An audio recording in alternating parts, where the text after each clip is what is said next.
Thanks for having us in, Mike Tirico. Greg Olson set to get this one started. Off we go from SoFi Stadium. And they'll bring it out to the 22-yard line. That's where the offense will take the field. The New England offense getting ready to go to work here. They'll be led out by the young man in his second season in the NFL. I always like studying quarterbacks in year two. I think rookie year, there can either be a lot of growth, right? There's the biggest ability to take that jump, but there's also some struggles you have to work through. In year two, a full offseason, really understanding the playbook. Things have kind of slowed down for you. I feel like year two is a really good indicator of what long-term success looks like for any young quarterback. With that, I want to give you a look here at the receiving numbers for him from the game a week ago.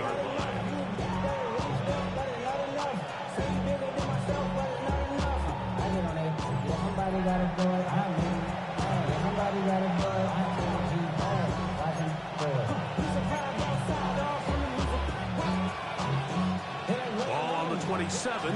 Here's 2nd and 4.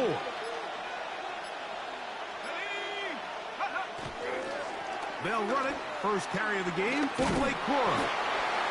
And that won't get a whole lot. Maybe a yard. That's it. And while that run wasn't anything really to write home about, what it allows them to do, Mike, is keep everything in the playbook at their disposal. 3rd and short, now it's up to these coaches to dial up their best short yardage play and extend this drive. He manages to get the throw away and completes it. 13 yards on that pass play. Good for a Patriots first down.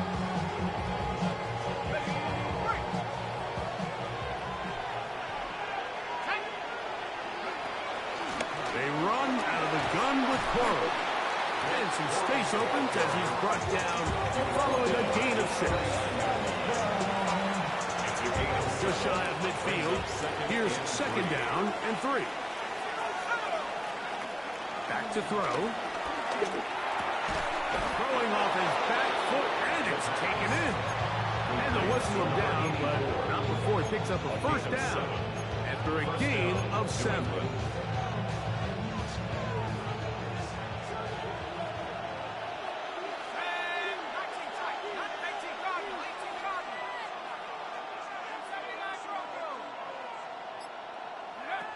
He'll drop to throw. Flush to his right. Oh, a lot of chances on that one. It was bouncing around, but it falls incomplete. Just a great example of not only the anticipation, but the instincts to go break that pass up. Like you can see, he's clearly looking at the quarterback's eyes. And once that ball was delivered, he's just attacking it and breaking it up. Back to the air again on 2nd and 10. And they'll take this down inside 35. It's a pickup of 13 yards. First down, New England. They've done a nice job spreading the ball around. Make the defense have to account for as many different weapons as possible here early. And think back to our conversation with this coaching staff, Mike. They identified this guy as someone they needed to get involved early and often. So that might be his first target. I don't think it's going to be his last. Ball on the 28-yard line. Here's 2nd down and 7. Now they'll set up to throw. Escaping the danger, throwing and completing. And he's got about 5 on this one before he's out of bounds. And they're set up a little bit better for 3rd down. So that'll do it for a fast-moving first quarter of play. What will the second quarter have in store? We're back in Southern California in a moment. Time for the second quarter. Patriots with the football. They'll look to pick this up 3rd and a yard as we are ready to get back underway. Inside the 10, it is caught. And he will get into the end zone. Touchdown, New England. His first touchdown of the new campaign. Brandon Aubrey now for the extra point. He's got it. And the Patriots will take a 7-0 lead. Patriots 7, Rams 0.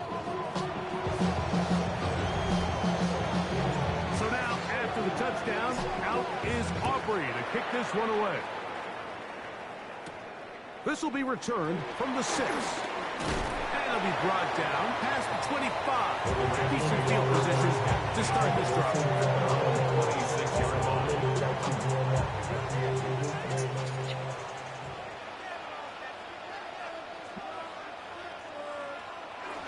On the ground, former Notre Damer Kyron Williams.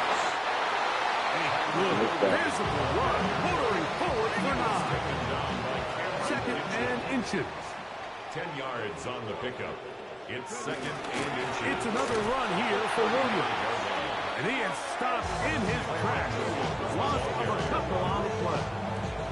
You can see the running back. He's waiting patiently for that cutback lane to open, and it just never did. Great job by the defense, continuing to string that play out sideways, and they're able to take him down for a loss. He'll try to run for it. And with defenders... Everybody just looking.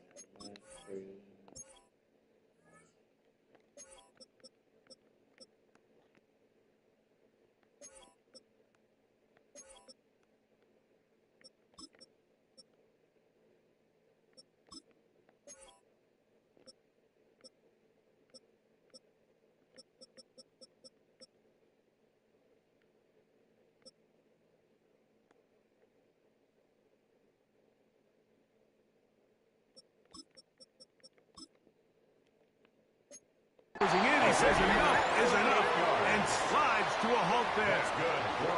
That is a big gainer for the Rams. 38 yards. 29-yard line. So they come to the line for first down and 10. They'll run it with Williams. He'll work his way ahead for a gain of about 4. 2 minutes remain. First half in a 7-0 game. Greg and I return to SoFi Stadium after a short break. It is second and 6.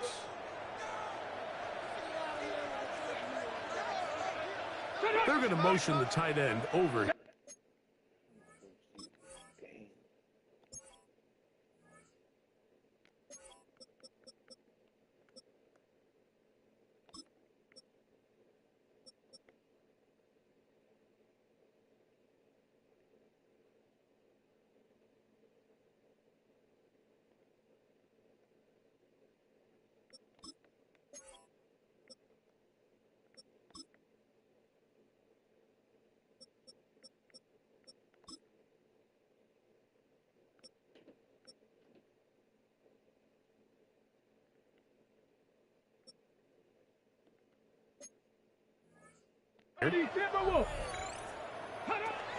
Now this time they'll look to throw.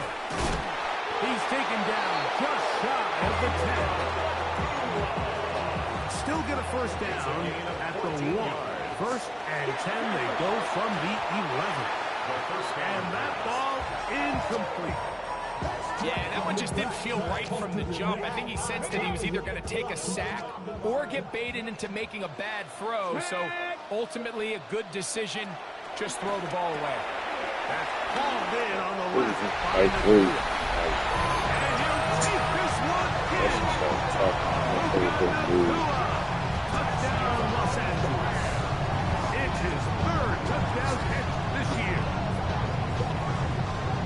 And what a response by this offense. It's not easy taking the field like for the first time in the game, and you find yourself already down to score. They watch their opponent kind of march down the field and score on the opening possession, and they're able now to go out and square it on up. Allows you to take a deep breath, maybe get a little...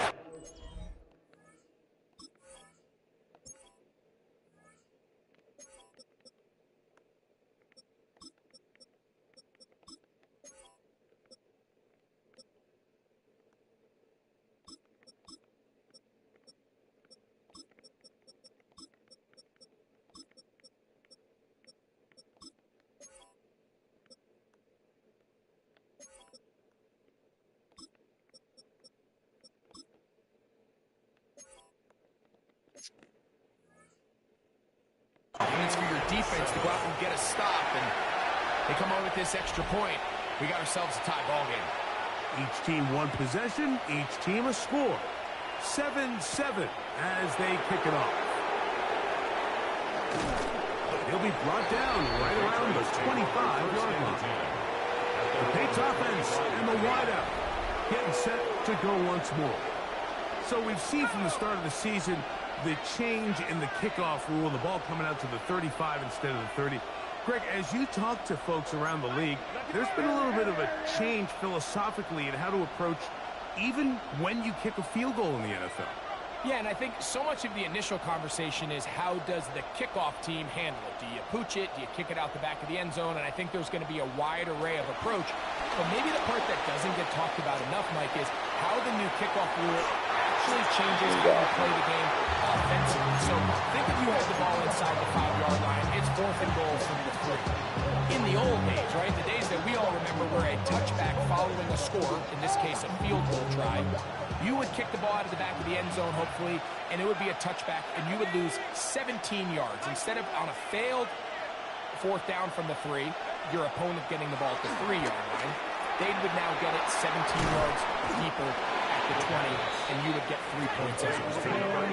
Now, all of a sudden, if you do settle for that field goal, the chances of my opponent now possessing the ball following the kickoff outside of the 30, I lose significant field position. So the idea is I'm going to go for more touchdowns inside the 5. I'm going to go for more 4th and goal situations because even if I fail, I would buck. That'll be intercepted.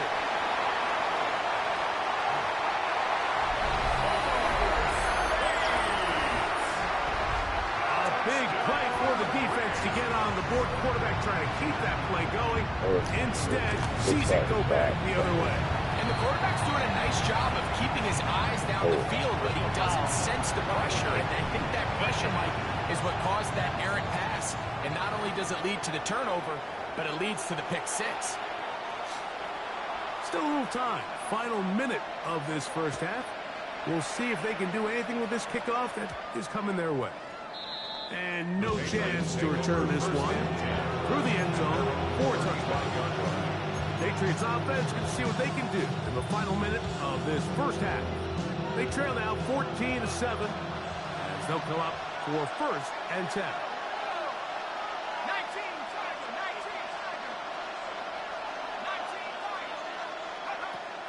Right back to the air following that pick 6. He'll throw complete to Blake Corum. Great example of 1st down efficiency. You don't always have to go for the big play, but put yourself in a friendly 2nd down. Now you have equal opportunity to both run and pass.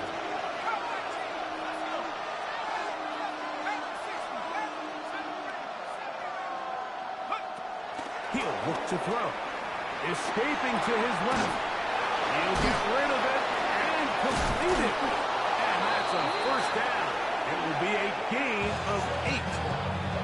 New England going to take their 2nd timeout. Clock says 25 seconds till halftime. They'll break the huddle. Coming up now for 1st and 10.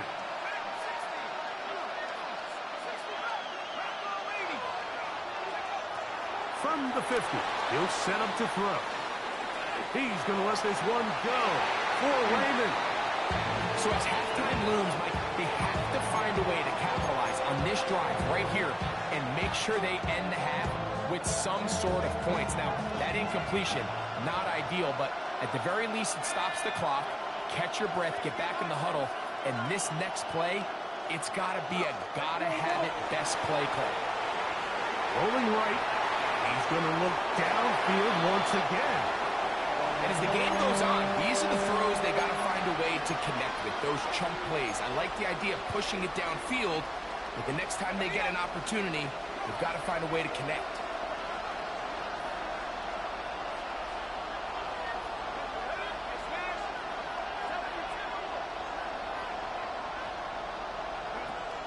On 3rd down, they'll set up to throw. They go sideline, and he stays in bounds. Got the feet down in time. It's a 1st down. They get the conversion on 3rd down. It was a gain of 27. 3rd downs, Mike, those are quarterback downs. Those are the downs where you tend to find yourself in a must-pass situation. and that's where the top guys in the league are still capable of overcoming it. So throw the ball downfield, be accurate with the ball. Winning on third downs, that is a recipe for success. That's going to wind up incomplete. Not much time remaining. Time for one more snap here in this first half. They got there in a hurry, didn't they, Mike? I mean, luckily for him, he saw that free rusher coming, and at the very least was able to get that ball out to prevent the sack. And he missed it. It's no good. And they are not able to draw closer.